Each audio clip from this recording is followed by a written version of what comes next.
Okay, are we live? Mo, I think Yep, we are. No, we're is live. that a yes or a no? We're live. Okay, hello everybody. Good evening. I am coming to you a little casually from Lake Texoma. Okay, I would ask that anybody online, if you mute yourself, please, or we will mute for you. It is very difficult for all to listen.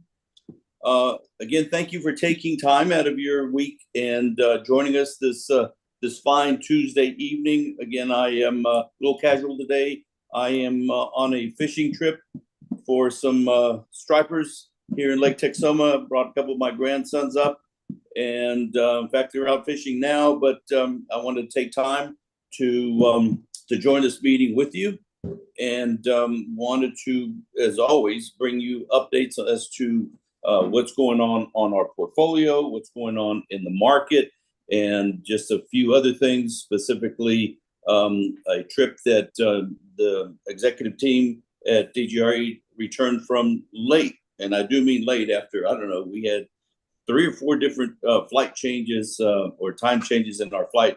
I didn't get home until almost 12:30 last night or this morning.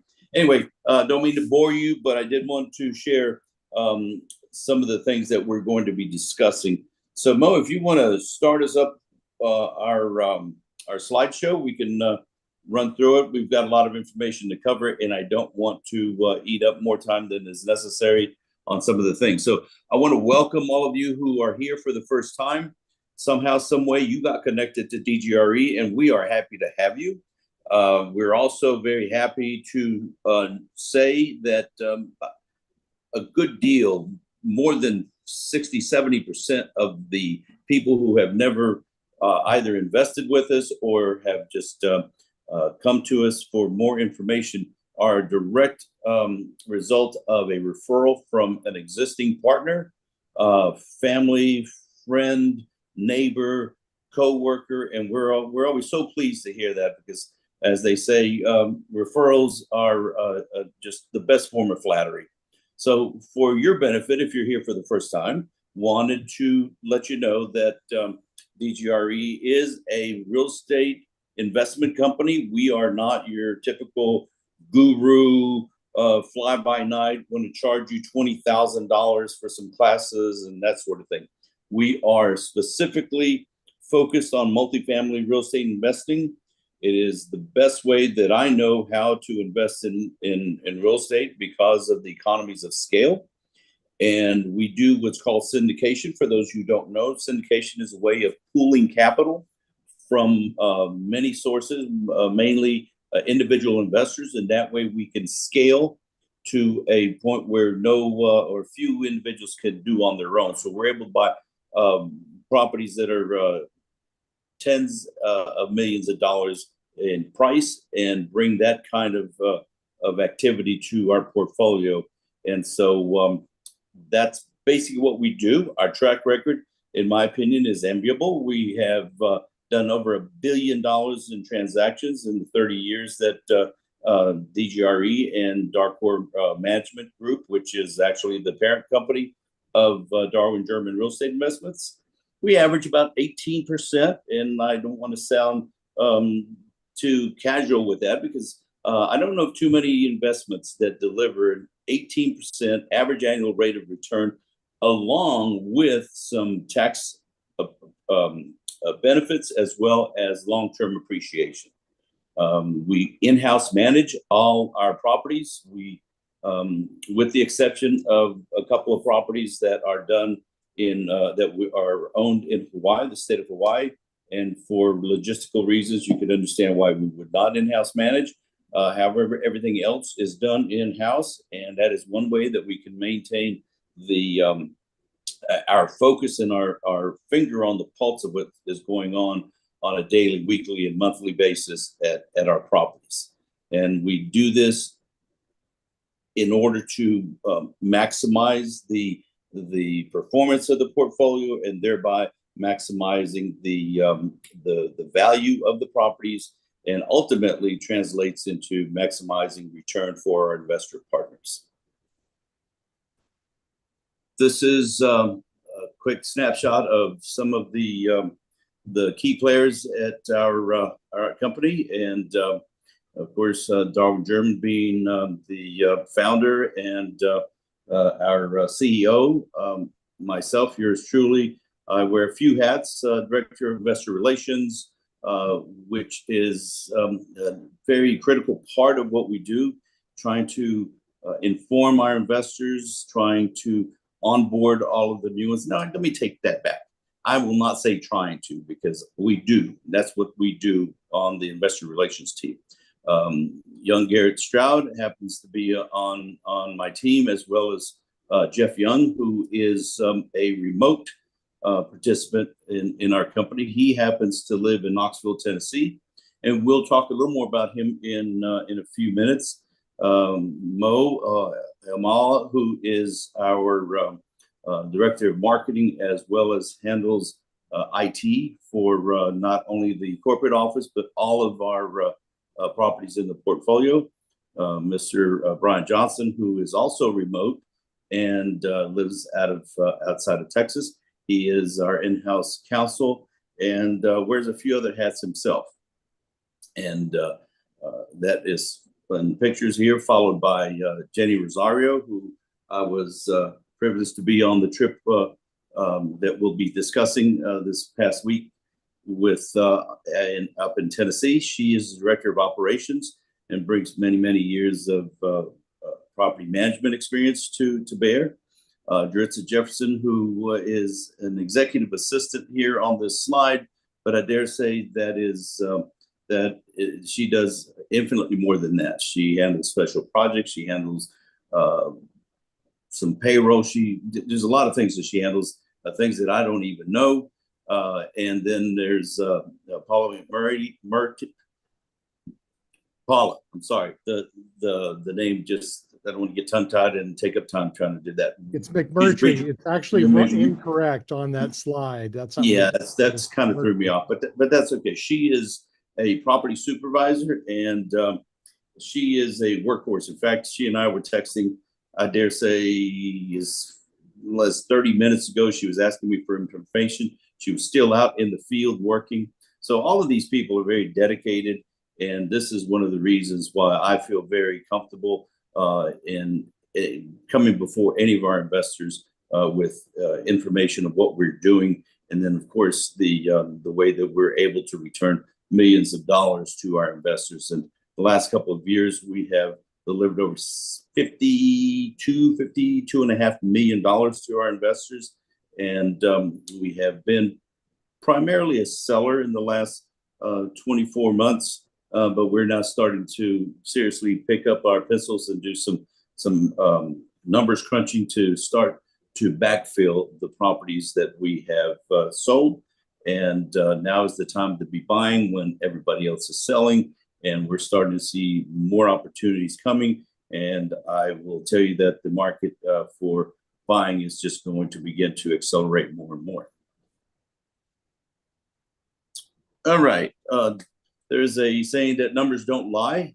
The right asset can thrive in any economy. And that is more evident in times of economic turmoil, which is what we find ourselves in right now. The weirdest economy that I can recall in many years. The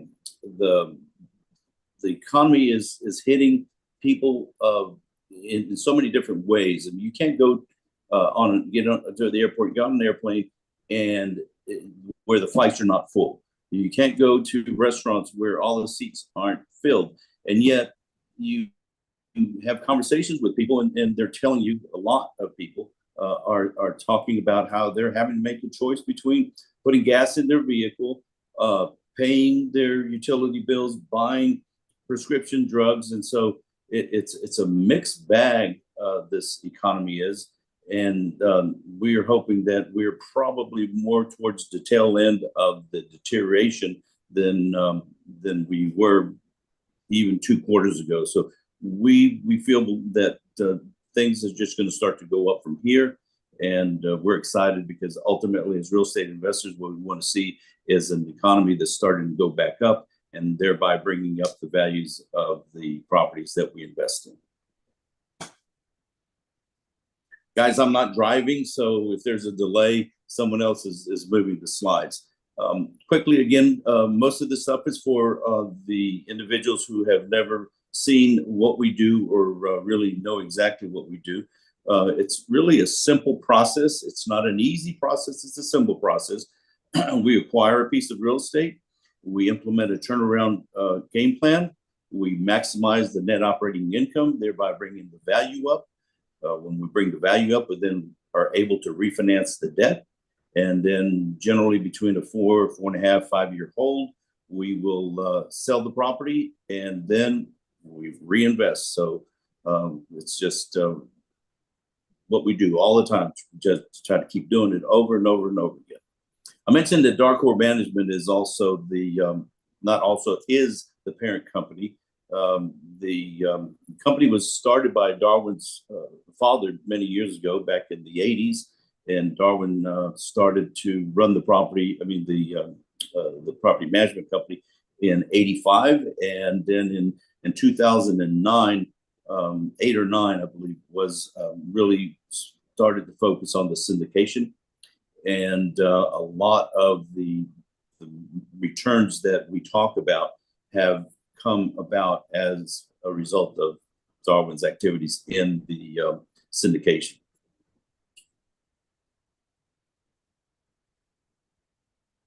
All right, so let's get into some of the updates specifically as to what we're going to be discussing today. We'll introduce Jenny Rosario to you, and she is the Director of Operations. She knows more of the individual properties in the portfolio than I would. However, what I want to stress is that this is not going to be a report on every property in the portfolio individually. Were we to do that, it would take one heck of a long time. People would be either asleep or passed out of boredom, because not everybody who is watching is in every property in the portfolio. And that kind of dovetails into something I wanted to say, and that is regarding the property narratives and operating packages. So for the last couple of months, we have been trying to come up with a way of sharing information to and for our investors that will give them a quick snapshot of how their property is doing, a narrative that tells them what is good, bad, and ugly at the property. Hopefully there's always going to be more good than there is bad. It will have almost like a T12, if you know what a T12 table is, and you can quickly see how the property has been operating month over month, going back 12 months.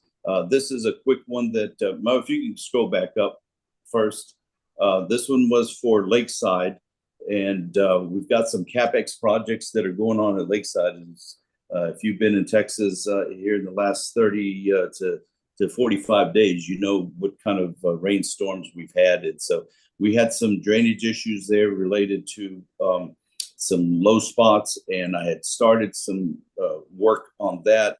So the picture over on the left illustrates, if you happen to be one of the participants in Lakeside, some of the challenges that the property had in shedding the water away from certain areas of it. And then to the right, you see where the work that has been started.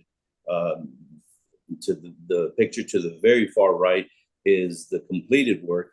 And I donned on my big rubber boots on a couple of really heavy storms to go out and see how the performance of the work was measured, whether it was measuring up to our expectations. And I'm happy to say it was working quite well. Unfortunately, not all of the work has been done or had been done. So we still had two more. Yes, sir. You weren't going property to property. You were just telling what the narrative will look like rather than going into the details. Yeah, exactly. So you were going over what's happening on the property with the CapEx or whatever's going on the property with some images and with what's happening so that they can know about it, more like an asset management report. Exactly. And so Exactly. jump to it. You don't need to go through Yeah. the details on that. Yeah, but no, that's it. That was the end of that narrative. And then if you scroll down, which Mo had done, you'll see an occupancy trend. I mean, an income trend, and you can see going back 12 months, and then also an occupancy and an income or rent number. And so that way you can track the performance of the property over those past 12 months. Then if you were to scroll down further, you get into the actual financials. You'll get into the summary, the rent roll, the T12s, the ledgers, balance sheet, everything that you have already been receiving, you'll continue to receive. And the first page, we're still working on it. Some of it is easy. Some of it is not, in terms of being able to put it together and get it out in a way where it does not get distorted. So some of the things that we're working on, we haven't completed. So this is going to change slightly in the coming months. And for those who are probably asking, I haven't gotten mine yet, don't worry, they're coming, they're going out this week. And so you should have them by the end of this week.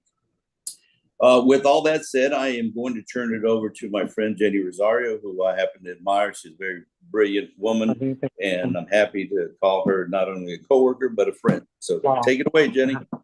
Thanks, Julian. And thank you guys for joining us. So we've got some management updates for you guys on, following up on what Julian said. We're not getting as granular per property. I know some of you guys probably want that, but once you get this first set of narratives and get to look at those, once you have questions or anything like that, we're more than happy to jump in and help answer those things. But let's get going on some good stuff that's been happening. So looking at year over year, this May compared to last May and where it's at and what that looks like. So across the board, we've had our per square foot average rent grow by 10%, which it's almost hard to think. This is the effective rent, not your market. So it is the rent that's actually being billed and the rent that's being collected. So we've got a 10% growth on those items, which is super great. On our renewal percentage, looking at the renewals that we were able to get last May and compared to the renewals that we were able to get this May, we were right under, we're actually a little above 35% last year, but we are closer to 60%. So we've actually increased that by 61%, which is a huge gain. So we've really focused on renewals and how to capture those and the tricks and the trades of the industry on how to, get that number higher than lower for sure. Kind of in line with the average per square foot pricing is the effective rent paid, which is the collections. Those have increased by 2.5%. And just to let you guys know, last May across the board, we had 4 properties close out at 0 delinquency, and then we had 2 more below 1%. So we've done very, very good on being able to collect the rent that we're billing, because in this industry, in this market right now, we know that we've got those hard times on trying to get the income stable and trying to decrease the number of move outs and decrease the number of evictions and watch those things. So what we can control is our collections and making sure that we're maximizing all efforts there and collecting as much as we can. So, and here in a minute, we'll be looking at those numbers, the delinquency percentage on that. Mercer Park had the biggest rent growth from last year. So I kind of wanted to put that on spotlight because that's a big deal and it's a lot of effort that goes into this. So the team has done a lot, to push those rents to get it closer to the markets in which we have, in our head right now, what we want that asset to go to. So we've got a 13% growth there. So I wanted to bring that up because that was the biggest growth. And that's, hats off to the team there that's really pushing those effective rents and getting those collected on. So now we also have some challenges that come along this industry. So I'm going to kind of cover some of those and let you guys know what we're doing with that. So specifically on Corners and Riverbend, I know that was a topic of discussion last month, and it is, this month. We've got Corners, on the slide in front of us. So we had an influx of the fraudulent documents from the application, applicants that was coming into the staff. And some of those you don't quite find until you have no rent being paid and you're having to go to court. Just because the items are verified, the companies are verifying these things, the theft, and the thieves, they get smarter and smarter. So we have to continue to outsmart them. So here comes Snapped. So we brought in Snapped, which is a software program that helps identify fraudulent items and fraudulent documents. Since that's been happening, we've had a huge reduction in those documents. So we had a lot of evictions pertaining to those that were at the corners. We're at the very end of those. We expect it to last about 30 more days, maybe another 2 weeks, just because we do have some appeals. So those are still there. But I think we're at the end of that. So we should see the improvement on Corners and Riverbend come up a whole lot more in the next couple of months. So 30 days, it'll move a little bit, but 60 days is where we're looking for the real improvement there. Some more challenges that we currently have is HVAC. It's that season, guys, right? It's the season, and we know that we're going to have some expenses in September. So in the past 45 days, we've had 142 work orders on ACs. Some of those are charges. Some of those, were thermostats. So it ranges. Now, we've been able to minimize the outsourcing and minimize the expense associated with that by making sure that, our in-house handling everything they can. We have, certified techs on every asset that's dealing with these units, and we're tag teaming some of them too. We've got some properties that do not have any HVAC problems, and then some properties that have a high number of HVAC problems. So we're working together as a team and collectively, getting the teams together and making sure that they're on the sites that they need to be on. We don't currently have 142 ACs not working. Believe me, that is not the case. We tackle these that day or the next day. We understand those are priority. We, want to stay within the means of what we're supposed to be able to provide, which is, nice, ACs when the temperature is above 85. So we're diligent on those things, making sure the preventative maintenance is on rotation so that, it's not just a simple filter problem, that's causing that. Because if you're not taking care of the equipment, it's going to burn out. And so in order to, keep it up and on its, best working capabilities, we've got to make sure our preventative maintenance is being taken care of and making sure that they're still on rotation, checking all those things and those kind of items. So another is, I think we have, marketing. So marketing was a big topic for us because we noticed that we just weren't quite getting the traffic that we felt like we needed to get across the assets. So after drilling and looking at what the complications were, we realized we could improve in a few areas. Our social media presence, we've been harping on that just a little bit because we want some of that organic growth. That's the word of mouth is the fastest way to gain momentum in anything. And so we've really pushed our social media presence on more than one platform across the board. So I encourage you guys to check out your assets and look at their social media platforms and see what kind of good stuff that they've been posting. The events for the residents and those kinds of things are being posted now. So I think that that's, we're getting good feedback from those things. I encourage you also to go look at your websites and check out your floor plans. We've got some great virtual tours that are now out.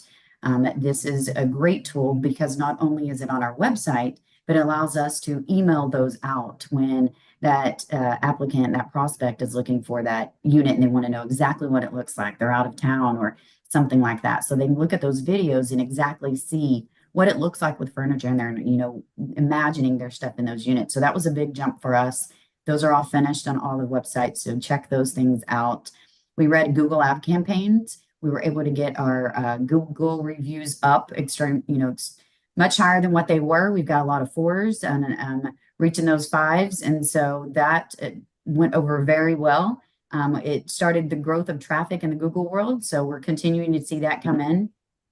We did do some campaigns on a reputation management online when it comes to Google reviews and apartments.com reviews and those kinds of things, which that helped the status of the properties on the Google pages. We've got a new product that we've introduced. We beta tested a CRM program, which connects with AI on our leasing platform. And so we beta tested that, and the beta test it's great. It went perfect. So now we are introducing that to all the other assets. We have a couple of assets that we're onboarding this month in June. That is Frankfurt Station and Mercer Park. And then right after that, we're going to get 4 more. And so in the next 60 days, we should have all the assets on that CRM and AI program. Once that's out, I will let you guys know so y'all can go and test it out and see what kind of good stuff is there. And then the conversions, we're really focusing on following through, not just following up. I can follow up all day long, but it's following through, right? Making that conversion turn to a lead. So all these marketing incentive, we have put a lot of things in place with the marketing team because it's, it is a challenge right now in the industry, and you've got to be keeping up with the times, or else somebody, your neighbor is going to pass you up. So it was a big push for us this month, but we've got a lot of good feedback on it, and the efforts are definitely paying off. So I just wanted to talk about those things for a little bit. And then here is some numbers for some each property. So it looks like we've got some good averages going. I know right now the occupancy average for DFW is still hurting. It's not quite in the 90s yet. We're a little bit above that at 89.7. So you can see that we really got some good occupancy going on most of the assets. Corners, we're trying to turn that demographic around. That is one of the assets we had some of the fraudulent, a lot of the fraudulent activity. And so we're trying to market to a different demographic and trying to change that where we can get consistent rent payers in. And then Mustang's been doing really, really well. So the last couple of months, we've gained some momentum, and you can see the lease percentages have, grown. You can see that we are definitely up, in the market, and we're surpassing the averages. So the teams have really been really hard on making sure that we can control the controllables, and then getting ahead of the leasing season and making sure that we're grabbing every single lead that we can get out of there. Our renewal percentages, Vitae, it's not blank for a reason. There wasn't any renewals. So I didn't want to put a 0 in there to make it look like we didn't renew anything. There just wasn't an opportunity there. Wanted to point that out. And then actually on Citadel, I know it shows 100%, but they were actually able to get 333% because they were able to get some future renewals signed. But I didn't want that to be a misleading number. So I wanted to show that they were able to at least capture 100% of those in May, with some futures coming that they captured in May. So their number looked really good, before, I adjusted it down to just reflect the May. But our renewal percentages are pretty good. And then there's the delinquency that you can see. This isn't the first month we've pulled out 0. I think this is, May was 4 months in a row for some assets. And so we've really, really tried to tackle and collect everything that we're billing out. Because you can have some high markets, but if you're not collecting those rents, it doesn't matter what your markets are. You've got to be able to collect what you bill. So that's a big, important thing that we are pushing across the board, and we'll continue to push, is minimizing the delinquency. As you can see, Corners and Riverbend are high. We are caught, Corners, 55% of their delinquency is caught up in eviction court and appeals. So we're expecting that to fall off in June. Some did fall off in May. So June, you're going to have a little bit of bad debt there, and Riverbend also has cases tied up in appeals and evictions. So once those two, we've got a lot of court cases in the first 2 weeks this month. So we expect a lot of that debt to, go away, and at least us be able to get those units and get possession of those units and release those out to rent payers. So, but we are moving forward. We're on the upswing of things. It's looking good across the board. Our delinquency is pretty low for the most part. And so, I'm good with these numbers. I'm proud of the team, and I feel like our efforts are paying off, and we're getting a good start in this leasing season. Okay. Thank you so much for that update. I really appreciate it. I know that, as I said earlier, I don't want to drag this out. After all, it is it's late on a weeknight, and we want to give you as much information as we could possibly fit into an hour and 15, Absolutely. hour and 30. But the purpose of the new updates is to really have a much more robust individual property update. What you're seeing on your screen now, folks, is an apartment property that we saw this yesterday, actually, in Knoxville, Tennessee. As we got in late, and the gentleman that I also discussed that is remote on our screen, that a lot of you know, is Jeff Young. And so Jeff was, of course, with us throughout. And this was my first time to Knoxville, and I dare say that for the entire team, it was their first time. We came away very, very impressed with the city of Knoxville. We were already impressed with the state of Tennessee, but Knoxville is a small city that has a large MSA, but the city of Knoxville itself is small. I think it's something like 800,000. No, somebody No, correct me if I'm- it's, I forget if it's 200, I think it's 200,000, but the MSA is near $1 million. Okay, yeah, I thought it was 800 to 1 million. But anyway, it's a growing town. You can see tangibly, you can see the growth. You can see the direction the growth is in. It's a clean city. We saw very little homeless. Just very impressive. And then I don't have to tell you just by looking at this picture, the topography is hilly, mountainous. It's in the Smoky Mountains. Just gorgeous, bright green, everything.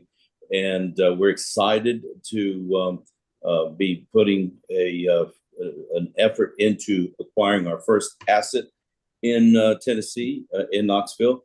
And this is a property that we actually are seriously considering, and we have toured it and are still digging deep into due diligence on both the property as well as the city of Knoxville. And then with that said, let's see, who should I turn that over to? Darwin, you want me to turn it over to you or to? We're gonna show the video now. Yeah, oh yeah, we'll show you a quick little video of what we saw.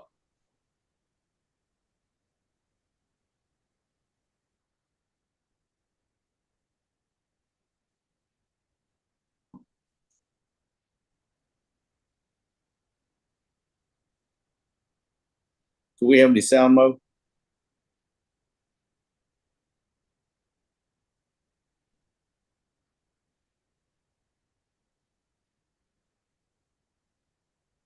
Just envision nice music going on behind while we're playing this. Is there no sound from your end?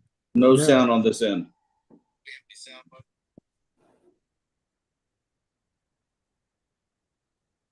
One sec. It's weird.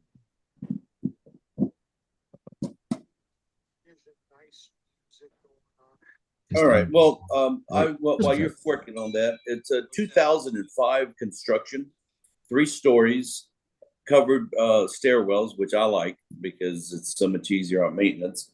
The roofs are in great shape, at least from what I could tell, 3 stories below the buildings. But it has high visibility from the highway. However, it's not a real quick access, so you can see it. It's like that old saying, you can't get there from here.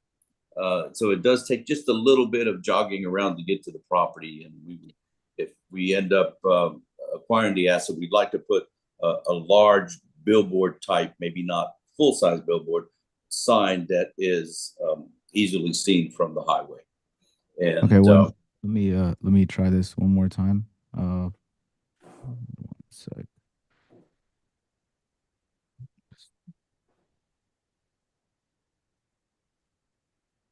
Mo has a voice for radio. I've got the face for radio. I've got neither. You let me know if this. Well, I should know if it works.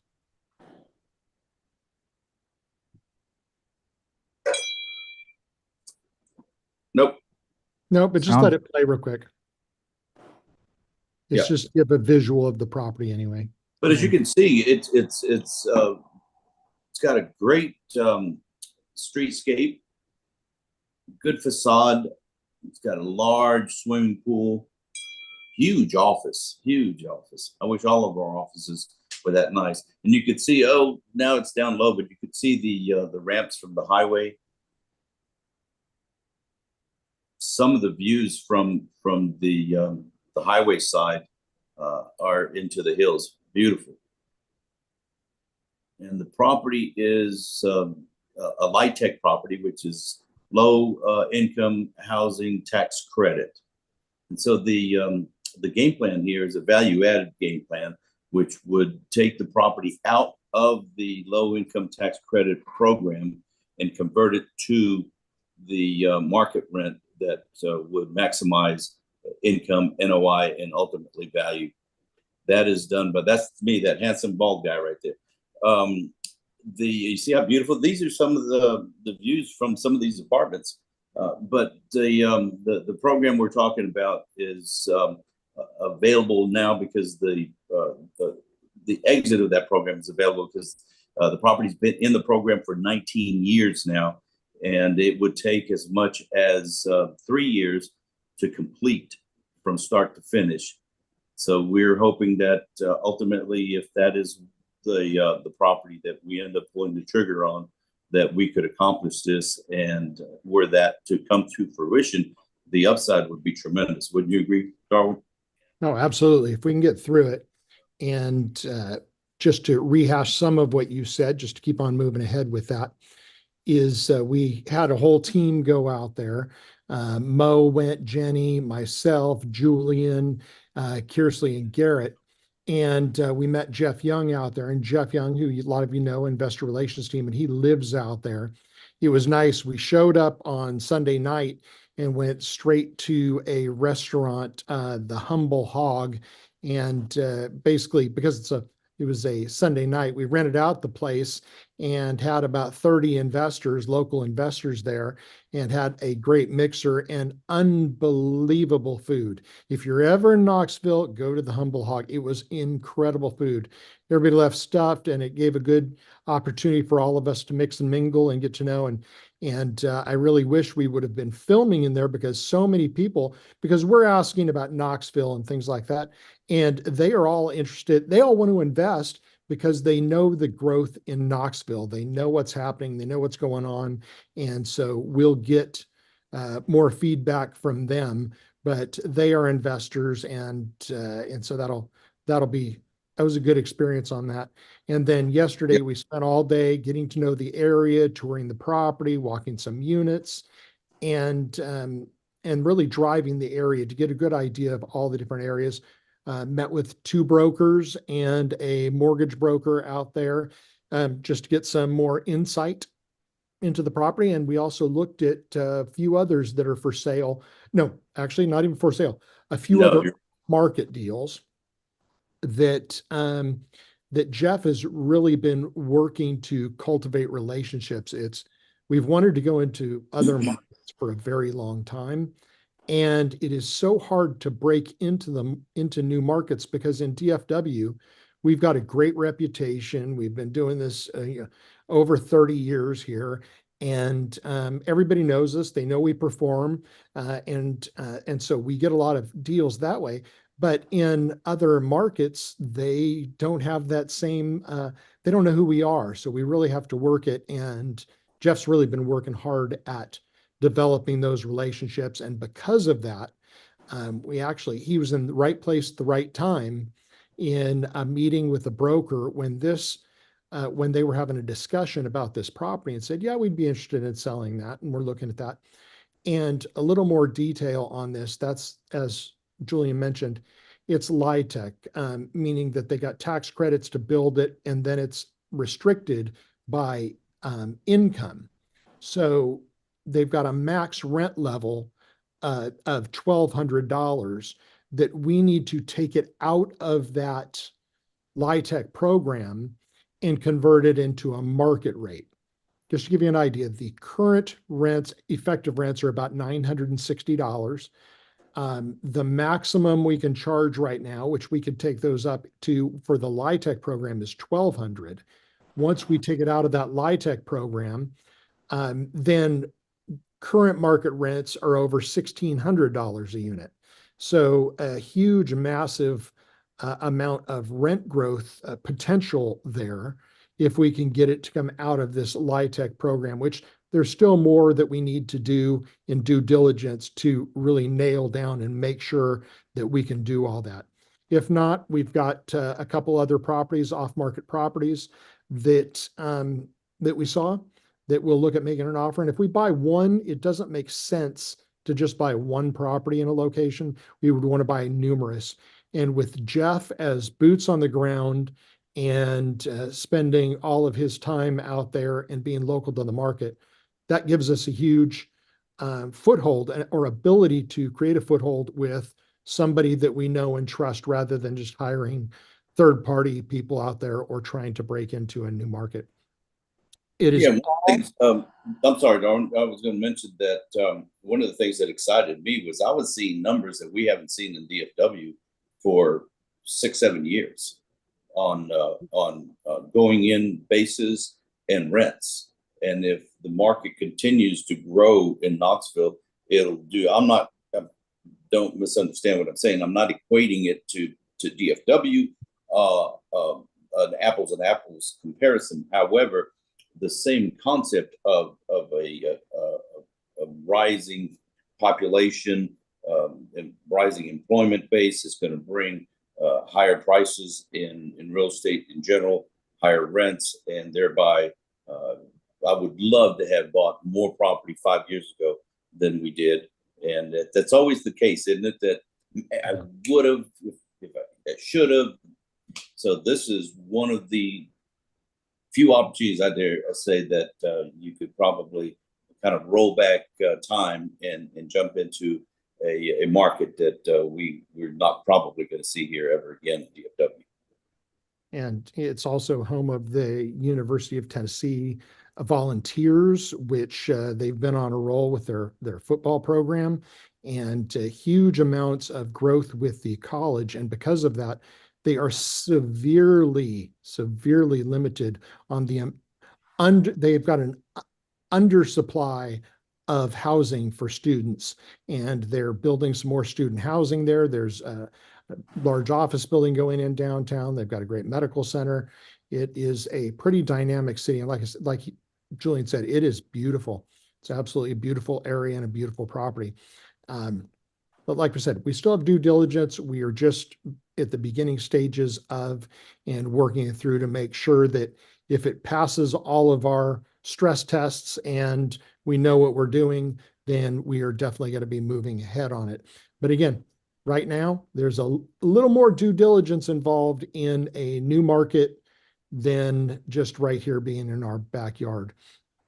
But it is gorgeous. Hey, Jenny, unmute Jenny. And from a property management side, what did you like about the property? Well, due to the rents being so low, that was the first it's the low hanging fruit that you immediately see, right? It's those kinds of things.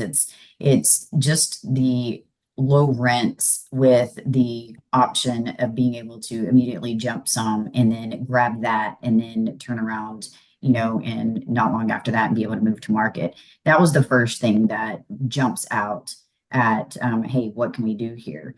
And I mean, it is in a good location. It looks great. It looks like, it's been maintained or anything like that. But I do feel like there's going to be some immediate growth, as well as long-term growth, just because, it's going to take us a little bit to ramp up just to those 16. But I think that the immediate rent growth is the first thing that popped out on the management perspective.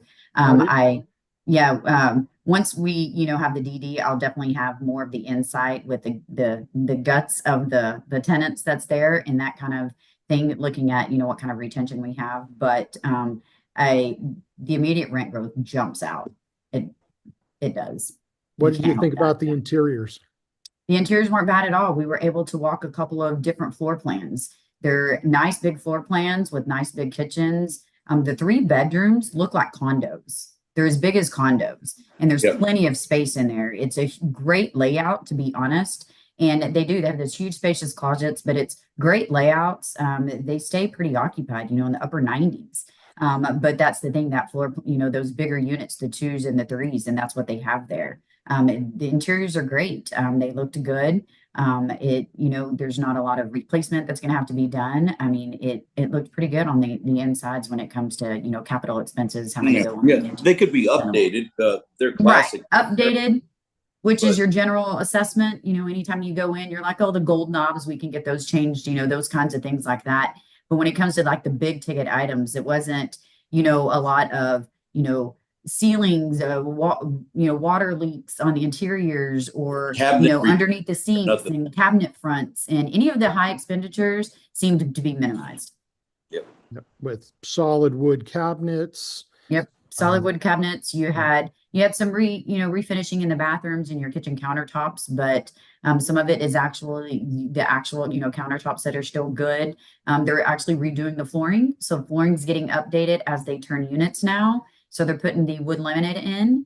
So that looks super nice. They're replacing the carpet flooring with that. So that was nice to see them being able to turn that. And they've got some fixtures that are updated, some lighting fixtures that are going in that are updated just on the simple little things, but no, structurally interiors, I was comfortable with and confident with. Yeah, so it's Yeah. a good asset on the quality of the asset, management opportunity. And again, this all comes down to the conversion from a LIHTC to a market rate deal. And that's really what it gets down to is that achievable and what time frame can that be done on? But it is we're paying, well, right now we're working a contract at 16 million. But in 4 years, we're looking at a value of 30 million, just to give you an idea of the total value creation there. And the people that live locally, they're going to be investing in it. It's a lot easier because they can see it in their backyard. But we're real happy about this asset and some others that are coming up. And hopefully you get a chance to go out to Knoxville and take a look at it, because it is a beautiful town. The Rocky Mountains are beautiful. I'm sorry, Smoky Mountains, not Rocky Mountains. There you go. Smokies. And so it's a good thing. And we'll be rolling that out after we get our hands around the due diligence more. And so if you have interest in that, definitely reach out to the team on that part of it. And with that being said, I want to go ahead and point out next month, our meeting is live in our office in Irving. And so we're doing that live quarterly, and then the other ones just like this, where it's just on Zoom. But you can still also watch it online. So register for that to go and get more information. And at that point in time, we should have a full rollout available.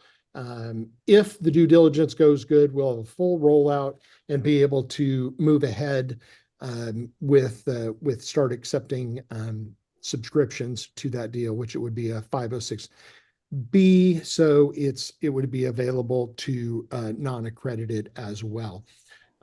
So with that, is there any questions or anything else that we need to bring up at this point in time? Any questions by anybody? See if there's anything in the chat. There's a chat.